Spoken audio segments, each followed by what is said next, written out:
Hello बच्चों, तो कैसे हो आप सभी। आई होप आप सभी लोग बहुत ही अच्छे होंगे, फिट होंगे और फाइन होंगे। तो कैसी रही आप सभी की 11th क्लास की जर्नी। आई होप आप सभी लोगों की 11th क्लास की जर्नी बहुत अच्छी रही होगी, बहुत ही ज्यादा मजे किया होगा आप सभी ने और बहुत अच्छे दोस्त बने होंगे और कुछ अच्छी दोस्त भी बनी होंगी। लेकिन अब टाइम आ चुका है, 12th क्लास में आ चुके हैं। 12th के पेपर का टाइम ये समझ लीजिए कि बोर्ड के एग्जाम का जो टाइम है, आपके जो पेपर का टाइम है वो भी आप स्टार्ट होने वाला है। ऐसा नहीं है कि मैं ये नहीं कहना चाहता, लेकिन 11th खत्म है, अब 12th आ गया, तो 12th में अपने को ठीक से पढ़ाई करनी है। 12th में अपने को ठीक से पढ़ाई करनी है और ठीक से पढ़ाई करनी है तो पढ़ाई को अभी से शुरू करना होगा, तभी आपकी पढ़ाई ठीक तरीके से हो पाएगी।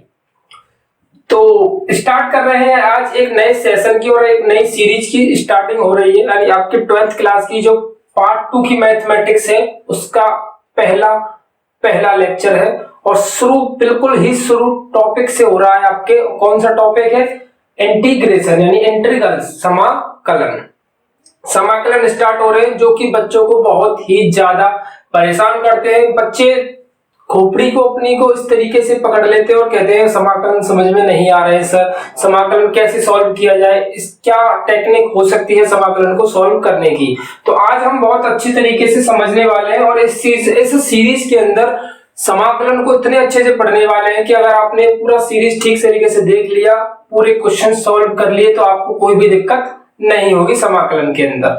तो अपना यह फर्स्ट वीडियो है, इसके अंदर हम क्या पढ़ने वाले हैं? बेसिक अंडरस्टैंडिंग लेने वाले हैं, बेसिक इंटीग्रेशन, ऐसा समझ सकते हो। बेसिक आपके इंटीग्रेशन है। क्या है? Basic integration. समझने वाले हैं कि इंटीग्रेशन आखिर क्या चीज क्या है, समाकलन क्या चीज है, कैसे पढ़ना है अपने को, क्या करते हैं इसके अंदर, क्या होता है समाकलन, ऑल ओवर थिंग्स समाकलन के बारे में सब कुछ समझने वाले हैं। तो प्लीज अपनी कॉपी और पेन साथ में लेकर के बैठिए और साथ में बुक को भी अपने पास रख लीजिए। तो करते हैं शुरू बेसिक इंटीग्रेशन के बारे में। आज का ये लेक्चर है, ज्यादा बड़ा नहीं होने वाला है और आप सभी लोगों को एक काम जो कि करना है और करना ही है, डेफिनेटली आपको एक काम करना है कि आपको मैथ्स की कॉपी जो मैं आपको पढ़ाते हुए चल रहा हूं, ऐसे समझ लीजिएगा कि मेरे चैनल के नाम से एक अलग कॉपी ले लेनी है और एक चैनल का नाम ऊपर डाल देना है, लोकेश रावल एकेडमी, और session bye session, series by series आपको वीडियोस को देखते हुए चलना है। यकीन मानिए जिस दिन आपका पूरा 7th चैप्टर खत्म होगा, आपको इंटीग्रेशन का एक अच्छा बूस्टअप मिलेगा। आप ये कहोगे खुद से कि हाँ अच्छे से समझ में आ गया। तो ठीक से पढ़ते हुए चलना है और अपने दोस्तों को भी बता देना है कि न्यू सीरीज आपकी बैच की स्टार्ट हो गई है, इंटीग्रेशन स्टार्ट हो गए हैं। आज से हम पढ़ने वाले हैं इंटीग्रेशन के बारे में। तो ये जो लेक्चर है ज्यादा लंबा नहीं है, बस मैं इसमें बेसिक अंडरस्टैंडिंग इंटीग्रेशन के बारे में बताऊंगा, फॉर्मूले वगैरह डिस्कस करूंगा, कुछ क्वेश्चन डिस्कस करूंगा। उसके बाद आपके अगले सेशन जो ये अगली वीडियो के बाद में हम पूरे अपने एक्सरसाइज अपनी प्रश्नावली के हिसाब से ही पढ़ते हुए चलेंगे। लेकिन ये वीडियो आपके लिए रूट वीडियो यानी रूट लेक्चर हो सकता है, क्योंकि ये आपके लिए बहुत ही ज्यादा यानी 101% आपके लिए इफेक्टिव रहेगा, आपके आने वाले जितने भी टॉपिक है उनको समझने के लिए। ठीक है, तो ये बेसिक अंडरस्टैंडिंग जो आपको आनी चाहिए। तो बेसिक में क्या है कि इंटीग्रेशन क्या चीज होता है, इसको समझते हैं। ठीक है, काफी देर हमने बातें कर ली, बकवास भी कर ली, ऐसा समझ सकते हो। बहुत से लोग इसको बकवास भी समझते हैं, जो मैंने आपको अभी बताया, लेकिन वो कुछ बकवास वगैरह नहीं था, सब टॉपिक के बारे में डिस्कशन था, जो कि फर्स्ट लेक्चर के अंदर देना बहुत ही ज्यादा इंपॉर्टेंट होता है। तो शुरू करते हैं अपना इंटीग्रेशन का टॉपिक। तो टॉपिक क्या है? इंटीग्रेशन। इंटीग्रेशन क्या चीज होती है सर, ये समझा दीजिए पहले, इंटीग्रेशन क्या है तो समझते हैं। Integration is the reverse process या इनवर्स प्रोसेस कह सकते हो। Integration is the inverse process of differentiation. क्या है? जो हम डिफरेंशिएशन पढ़ते हैं उसका अगर मैं रिवर्स प्रोसेस करूं तो मुझे क्या मिलता है? इंटीग्रेशन मिलता है। अगर मैं यहां लिखना चाहूं तो लिख सकता हूं कि इंटीग्रेशन इज द रिवर्स या इनवर्स प्रोसेस ऑफ डिफरेंशिएशन। ठीक है, डिफरेंशिएशन यानी अवकलन के उल्टी प्रक्रिया को ही यानी अवकलन के उल्टे को ही हम क्या बोलते हैं, समाकलन बोलते हैं। फॉर एग्जाम्पल अगर हम समझना चाहें तो क्या समझ सकते हैं, क्या समझ सकते हैं, देखिए अगर हम समझना चाहें कि अगर मैंने कहा dy/dx, अब कुछ लोग ऐसे भी होंगे जिनको अवकलन ही नहीं पता कि अवकलन क्या चीज होते हैं, तो मेरे भाई आपको क्या करना है, वीडियो को भी रोक देना है, ये वीडियो आपको नहीं देखना और इससे आगे आने वाली वीडियो भी नहीं देखनी है। पूछो क्यों नहीं देखनी है, क्योंकि समाकलन को पढ़ना तभी एक सीक्वेंस में पढ़ाई करने में ही मजा आता है। तो समाकलन तभी पढ़े जाएंगे जब आप अवकलन पढ़ लोगे। अवकलन की एक मैराथन सेशन है जो कि आपको डिस्क्रिप्शन बॉक्स में मिल जाएगी, उसको आप अवकलन यानी डिफरेंशिएशन को वहां देख लीजिएगा। बहुत ही मैंने आसान तरीके से 2-3 घंटे में पूरे अवकलन को खत्म कर दिया है, वहां से आपको बहुत आसानी से समझ में आ जाएंगे अगर किसी पर अवकलन करना नहीं आता है तो चलिएगा अब हम समझते हैं अवकलन के बारे में। जैसे कि मैंने लिखा dy/dx sin x, ठीक है, dy/dx sin x लिखा तो अब सभी को पता, सबका आंसर आ गया। dy/dx sin x क्या होता है, cos x होता है। dy/dx sin x क्या होता है, cos x होता है। तो ये मैंने sin x का dy/dx का मतलब क्या होता है, dy/dx का मतलब होता है डिफरेंशिएशन होता है dy/dx का। तो sin x का मैंने dy/dx कर दिया तो निकल कर आ गया cos x। अच्छा अगर मैं कहूं dy/dx गाइस कर दीजिएगा x³ का, तो कितना निकल कर आएगा, बहुत से बच्चों का आंसर भी आ चुका है 3x², यानी x³ का अगर मैं डिफरेंशिएशन करता हूं तो 3x² मुझे मिलता है, सिंपल, ठीक है। अब मैंने लिखा क्या, अब सर कुछ कह रहे सोच रहे हैं सर आप टॉपिक डाला हुआ इंटीग्रेशन और पढ़ा रहे हो समाकलन यानी डिफरेंशिएशन, तो ऐसा कैसे चलेगा। तो देखिए मैं समझाने की कोशिश कर रहा हूं कि integration is the inverse process of differentiation, यानी अगर डिफरेंशिएशन है ऐसा समझिए, मैं आपको सीधी सिंपल लैंग्वेज में समझाता हूं कि कोई क्वेश्चन है जिसका मैंने डिफरेंशिएशन करने के बाद आंसर निकाला, तो अगर आप आंसर का इंटीग्रेशन कर दो तो आपको क्वेश्चन निकल कर आ जाएगा। मींस कि अगर जो डिफरेंशिएशन निकल कर आएगा उसकी उल्टी प्रोसेस अगर फॉलो कर दूं तो मैं इंटीग्रेशन मिल जाएगा। जैसे कि अब ये है, ठीक है, 3x² है, अब x³ का मैंने अवकलन कर दिया तो मुझे मिल गया 3x²।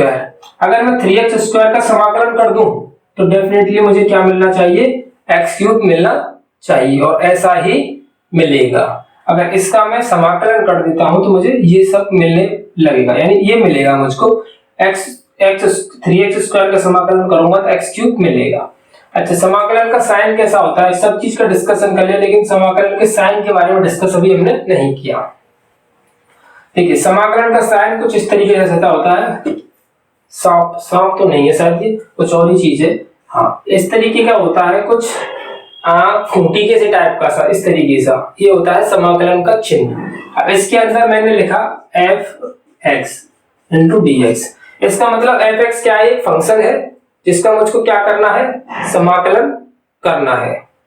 f(x) क्या है, f(x) एक फंक्शन है जिसका dx के रेस्पेक्ट में मुझको समाकलन करना है। ये साइन लगा हुआ है, इसका मतलब मुझे समाकलन करना है, ठीक है। तो मान लेते हैं कि इसका समाकलन निकल कर आता है f(x), तो इसके साथ में c और आता है, c क्या होता है, constant, c is this constant, here c is a constant value है। अब देखिए ये बहुत से बच्चों के दिमाग में फिजूल है, c क्या है सर, c को एक्सप्लेन कीजिए, व्हाट इज दिस c वगैरह वगैरह।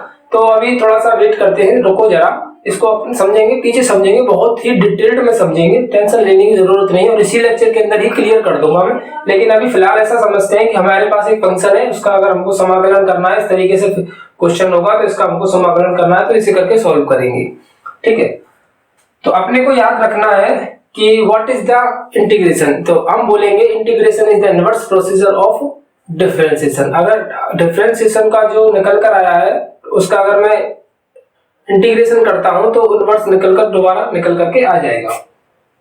अब देखिए इंटीग्रेशन आप कहोगे कि सर इसको प्रूफ करके बताइए कि इसका इंटीग्रेशन ऐसे कैसे होता है, तो इसके लिए हमको कुछ फॉर्मूले को समझना पड़ेगा। इंटीग्रेशन के कुछ फॉर्मूले होते हैं, फॉर्मूले के लिए आप डिस्क्रिप्शन में एक लिंक होगी, टेलीग्राम चैनल की लिंक है, वहां पर जाइएगा, वहां पर फॉर्मूले मिल जाएंगे। अगर नहीं भी जाना चाहते हो तो कोई दिक्कत नहीं है, आपकी बुक के अंदर ही फॉर्मूले अवेलेबल है, वहां पर आप देख सकते हो। अगर मैं यहाँ पर इन फॉर्मूलों को लिखाऊंगा तो इट्स ए लॉन्ग प्रोसीजर, क्योंकि बहुत ही काफी सारे फॉर्मूले हैं, काफी टाइम लगेगा मुझे लिखाने में और लंबा वीडियो बन जाएगा। तो मैं ऐसा नहीं चाहता बिल्कुल टाइम वेस्ट करना आपका। आप कहते हो वहां से डाउनलोड कर सकते हो या फिर आप बुक में देख सकते हो। मैं यहाँ पर स्टेप बाय स्टेप आपको लिखते हुए फॉर्मूले को समझाते हुए चलता हूँ। तो आई होप आपको ये समझ में आया कि इंटीग्रेशन का साइन ये होता है। एफ(x) एक फंक्शन है अपने पास, उसका इंटीग्रेशन करते हैं तो इंटीग्रेशन करने पर एक कांस्टेंट वैल्यू मिलती है, उसका डिस्कशन अपन करने वाले हैं। फर्स्ट है integration is the inverse procedure of the differentiation. Differentiation की उल्टी प्रक्रिया को ये अवकलन कहते, समाकलन कहते हैं। ठीक है, ये कुछ एग्जांपल्स मैंने डिफरेंशिएशन के लिखे, लेकिन अब हम डिस्कस करने वाले हैं समाकलन के बारे में, यानी इंटीग्रेशन के बारे में। ठीक है गाइस, तो कोई भी दिक्कत अगर आपको आती है तो आप मुझे जरूर बताइएगा। ओके, तो वैसे तो अभी सभी लोग माइंड फ्रेश मूड में होंगे पढ़ाई करने के लिए, क्योंकि अभी तो अपने पास टाइम है अच्छे से पढ़ाई करने का। तो अपन उसी तरीके से धीरे धीरे समझते हुए टॉपिक्स को चलेंगे, ज्यादा लंबा और ज्यादा ऐसा नहीं बनाएंगे कि आपको दिक्कत आए समझने में। और देखिए, एक इंटीग्रेशन के अंदर एक फॉर्मूला होता है x की power n into D x, यानी अगर कोई भी अलजेब्रिक फंक्शन आता है x की पावर n के फॉर्मेशन का, x की power n into D x, ये समाकलन का साइन है इंटीग्रेशन का, आपको याद रखना है। तो x की power n into D x अगर आपको मिलता है तो फॉर्मूला बनता है x की power n plus one plus के c। n प्लस वन मतलब अगर कोई भी पावर x की होती है और उसका इंटीग्रेशन अपन को करना है तो उस पावर में एक ऊपर जोड़ देना है, उस पावर को एक नीचे जोड़ के लिख देना है। इस तरीके का इसका समाकलन सॉल्व हो गया। अब देखिए, थोड़ी देर पहले मैंने एक एग्जांपल लिखा था d अपॉन डी एक्स का x की पावर 3, तो निकल कर आया था 3x स्क्वायर, है ना। अभी हमने थोड़ी देर पहले पढ़ा, क्या पढ़ा कि integration is the reverse procedure of the differentiation. तो अब देखिए डिफरेंशिएशन की, अब ये इसका डिफरेंशिएशन किया तो ये निकल कर आया। अगर मैं इसका इंटीग्रेशन कर दूं तो क्या ये निकल कर आएगा? तो चेक करते हैं। ठीक है, तो हमको अब इंटीग्रेशन करना है 3x स्क्वायर का। ठीक है, तो ये देखिए कांस्टेंट वैल्यू 3x स्क्वायर, तो 3 से कोई मतलब नहीं है, मल्टीप्लाई के अंदर है, तो इसको हम बाहर निकाल देंगे। क्वेश्चन हमारा ये बन जाएगा x square into D x, क्योंकि अगर x ये फंक्शन है यहाँ पर, उसके अगर ये प्लस में होती तो प्रॉब्लम होती, फिर उसको सॉल्व करते, लेकिन मल्टीप्लाई में और भाग में होती है, यानी मल्टीप्लाई और डिवाइड में अगर कोई भी नंबर होता है तो उसको हम इंटीग्रेशन के साइन की बाहर निकाल देते हैं। ठीक है, अब देखिएगा x square into D x है, तो ये फॉर्मूला हमारा काम कर सकता है, इस पर ये फॉर्मूला अपना काम कर सकता है। फॉर्मूला क्या है? x की power n into D x, यानी अगर x पर कोई भी पावर होती है तो उसको हम समाकलन इस तरीके से करेंगे, x की पावर n प्लस वन। अच्छा, n की जगह पर 2 है, तो अगर इंटीग्रेशन करते हैं तो x की पावर 2 प्लस वन प्लस क्या आ जाएगा c, तो 3 इंटू एक्स की पावर 3 अपॉन 3 प्लस c, 3 से 3 कैंसिल हो गया, x की पावर 3 प्लस c। देखिएगा x की पावर 3 निकल कर ये आया, और जो कि हमारा क्वेश्चन था x की पावर 3। तो यहाँ पे ये चीज तो समझ में आ गई कि अगर कोई भी क्वेश्चन है, मान के चलिए ये क्वेश्चन था, उसका अगर मैं अवकलन यानी डिफरेंशिएशन कर देता हूं तो जो आंसर निकल कर आए, उस आंसर का अगर मैं क्या कर दूं, इंटीग्रेशन, अगर उस आंसर का मैं इंटीग्रेशन कर दूं तो मुझे क्वेश्चन दोबारा मिल जाएगा, यानी एक दूसरे के उल्टे हैं, इनवर्स है, रिवर्स प्रोसीजर है। अगर अवकलन कर देता हूं तो जो निकल कर आएगा उसका समाकलन कर दीजिए, दोबारा से वही मिल जाएगा। तो integration is the reverse procedure of the differentiation. ठीक है, अच्छा, तो ये तो समझ में अपने को आ गया कि एक फॉर्मूला पढ़ा x की पावर n, इसको सॉल्व कैसे करेंगे ये समझ में आ गया। अच्छा, इसी से रिलेटेड कुछ क्वेश्चन कर लेते हैं। अब देखिए, मैं अभी एक्सरसाइज के या फिर किसी चीज के क्वेश्चन नहीं करा रहा हूँ, सिर्फ आपको डेफिनेशन और उसके डिपेंडेंट सवाल समझाने की कोशिश कर रहा हूँ कि इंटीग्रेशन को अपन लोग सॉल्व करने कैसे, यानी शुरुआत कैसे करनी है। छोटा छोटा सा बच्चों को इस तरीके से समझा के, बुझा के, प्यार से, बहला के, आराम से पढ़ाने की कोशिश कर रहा हूँ, जिससे कि आपको इंटीग्रेशन ज्यादा बड़ा हुआ ना लगे, ऐसा ना लगे कि ये साला सिकंदर हो गया, इसको जीतना बहुत ही ज्यादा टफ हो जाएगा। ऐसा कुछ भी नहीं है, बहुत ही आसानी से विजय प्राप्त करेंगे हम, समाकलन के ऊपर बहुत ही अच्छे से समझते हुए चलेंगे। अच्छा, एक क्वेश्चन और लिख लेते हैं हम।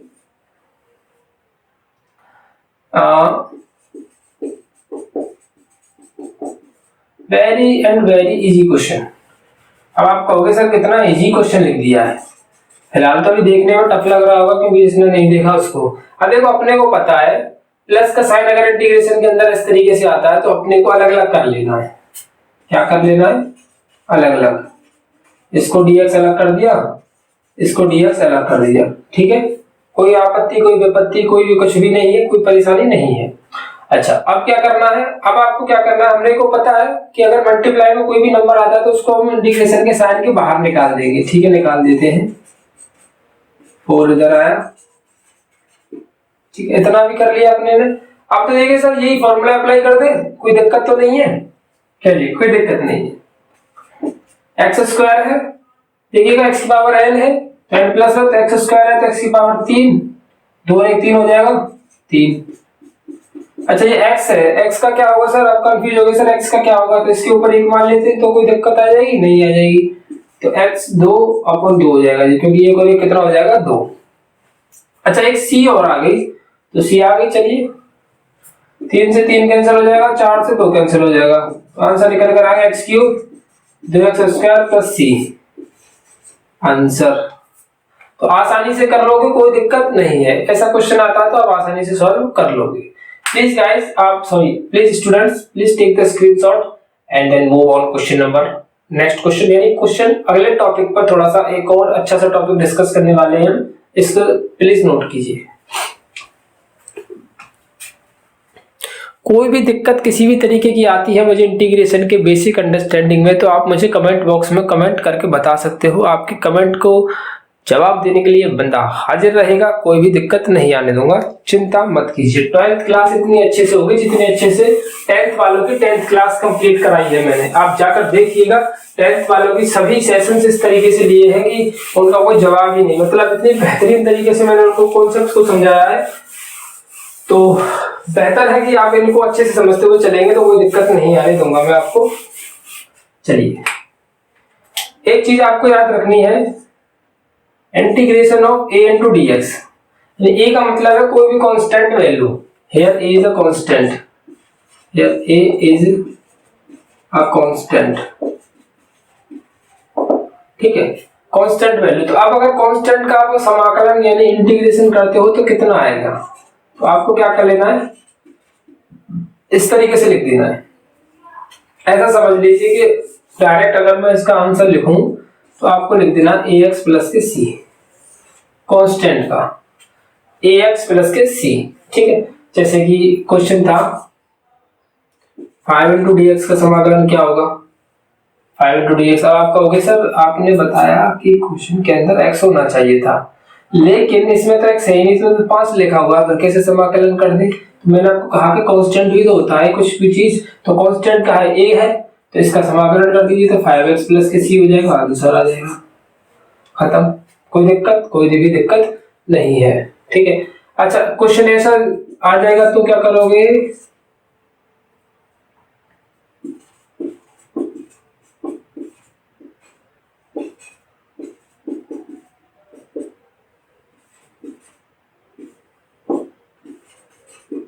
कर लोगे? कैसे करोगे?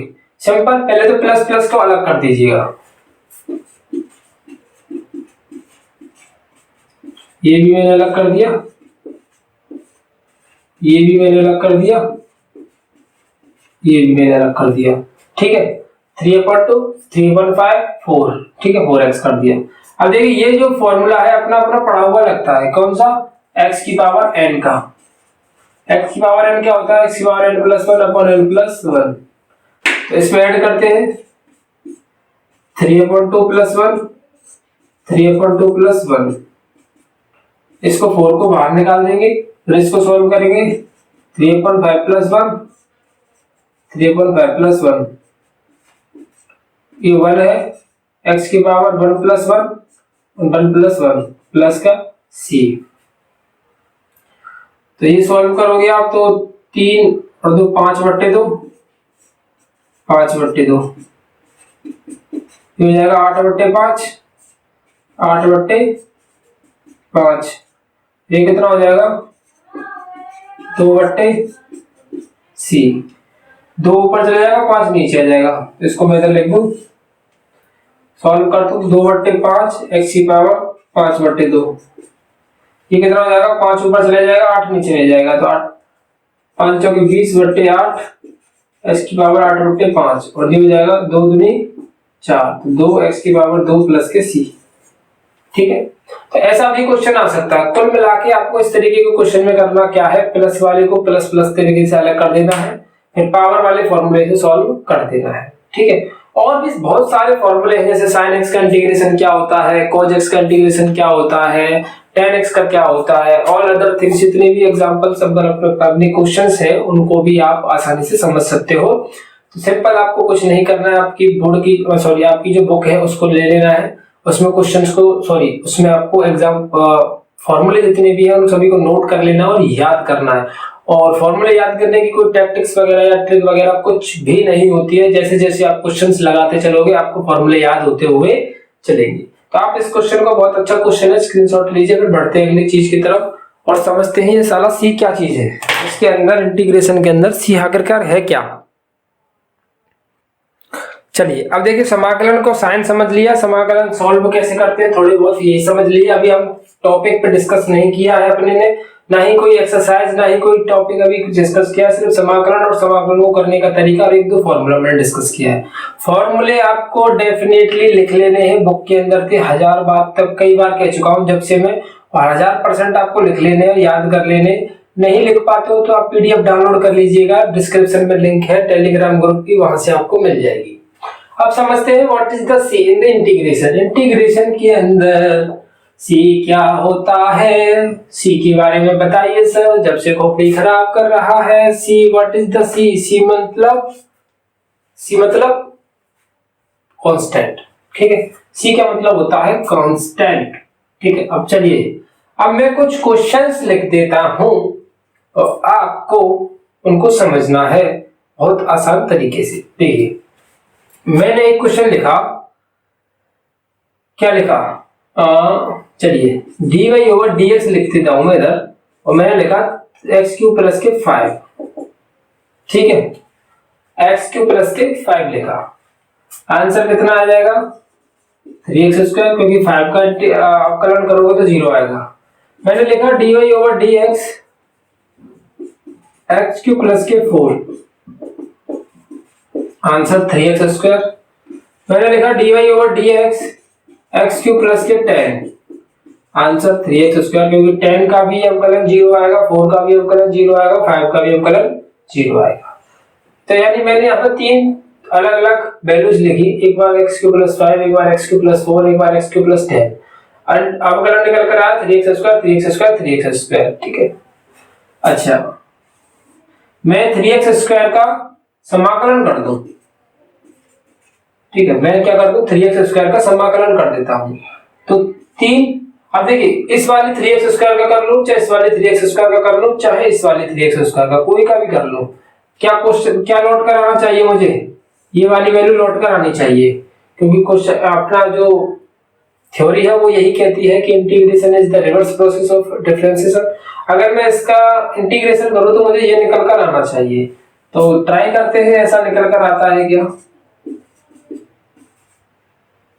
सॉरी स्क्वायर है, तो इसका समाकलन क्या हो जाएगा,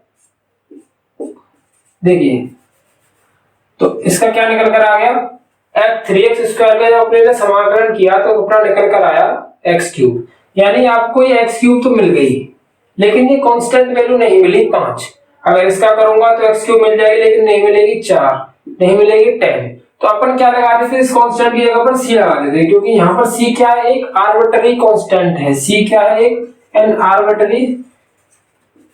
आर्बिट्ररी कांस्टेंट, आर्बिट्ररी कांस्टेंट है, एक ऐसी कांस्टेंट वैल्यू है जिसकी वैल्यू कुछ भी हो सकती है, इस वजह से हम c लगाते हैं। क्योंकि देखिए मैंने इसको सॉल्व किया तो x³ तो मिला, लेकिन 5 नहीं मिला।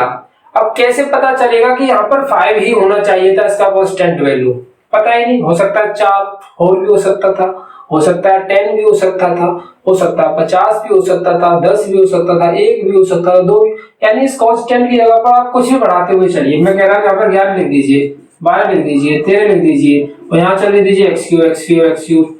तो क्या x³ का इंटीग्रेशन बदल जाएगा, रहेगा तो 3x² डिफरेंशिएशन रहेगा, क्या 3x² ही रहेगा। और 3x स्क्वायर का आप इंटीग्रेशन कर लीजिए, निकल कर सिर्फ x क्यूब ही आएगा। लेकिन ये वैल्यूज कौन निकाल कर लाएगा, कोई पता नहीं कैसे निकल कर आएगी। तो इस जगह पर मैं क्या लगाता हूँ, इंटीग्रेशन करने के बाद c का साइन लगाता हूँ, क्योंकि c क्या है, एक कांस्टेंट वैल्यू है जो कि कुछ भी हो सकती है।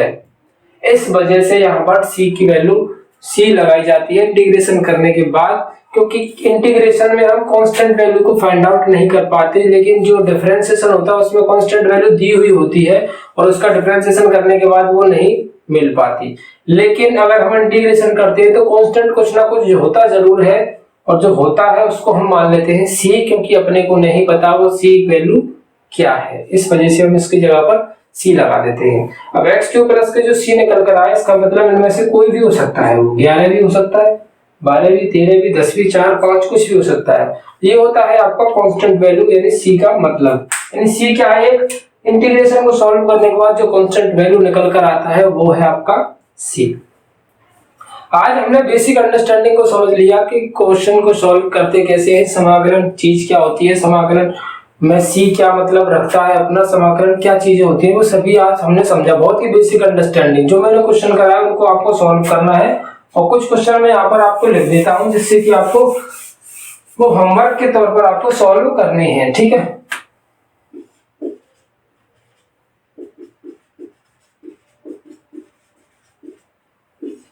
ये क्वेश्चंस आपको सॉल्व करके बताने हैं, मुझे बताने हैं कि किस किस बच्चे ने सॉल्व किए, ठीक है।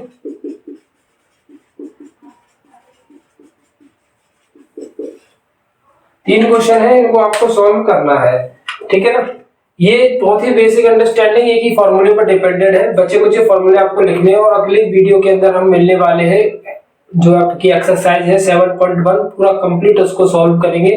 तो कोई भी कहीं नहीं जाएगा, इसको वीडियो को अच्छे से समझेगा, एक दो बार वीडियो को देखेगा, कॉन्सेप्चुअली नोट्स अपने हैंड राइटिंग नोट्स बनाएगा, जिससे कि आपको पीछे रिवीजन करने में कोई भी दिक्कत ना आए। और न्यू सेशन है, न्यू बैच है, आपका न्यू शुरुआत हो रही है, तो आप अपने दोस्तों को भी बताओगे कि यहाँ पर आपको शुरुआत से ही इंटीग्रेशन की समझाया जा रहा है, तो आप उनको भी बताओगे, जिससे वो भी लोग जुड़ सके, किसी और का भी भला हो सके।